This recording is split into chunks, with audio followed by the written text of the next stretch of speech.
Алтын җиләк. Бу әкиятне без яздык. Камалиев Зөбәрҗәт, Галиева Гадилә.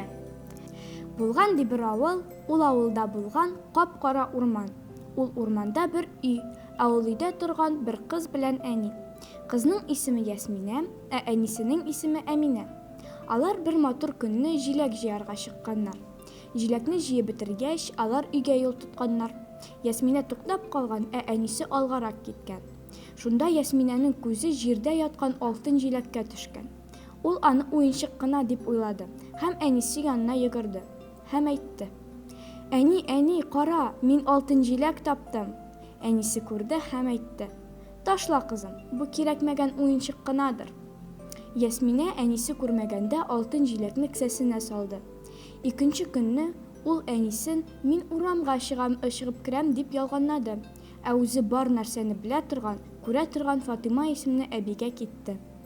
Ул үзенең җиләген уенчыкмы, тылсымлымы икәнен беләсе килде. Фатыйма әбигә килеп җиткәч, әби аңа былай диде: "Бу уенчык кына түгел, бу бик тылсымлы җиләк. Син аны урынына илтеп куярга тиеш." "Ә мин бит юлны белмим", диде Ясминә. "Син йокларга ятканда, аны мендәр астына куярга тиеш. Һәм ул юл синең төшеңә керәчәк", диде тылсымчы әби.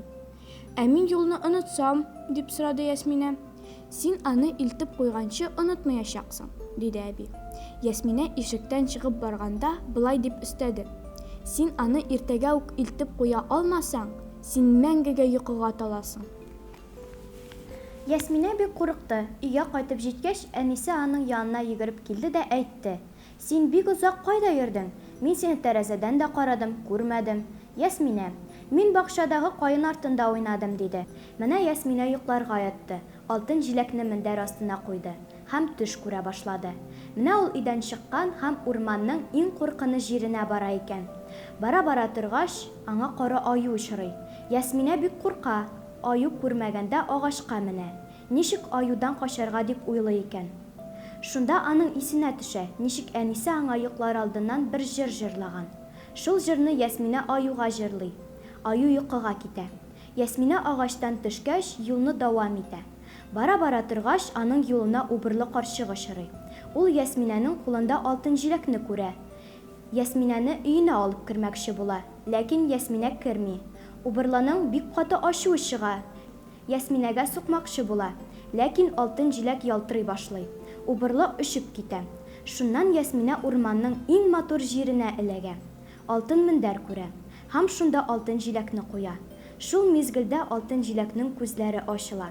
Алтын җиләк аңа нидер әйтмәкче була, ләкин Ясминә уянып китә. Аңа нәкъ шундый ук кара аю, убырлы карчык очрый.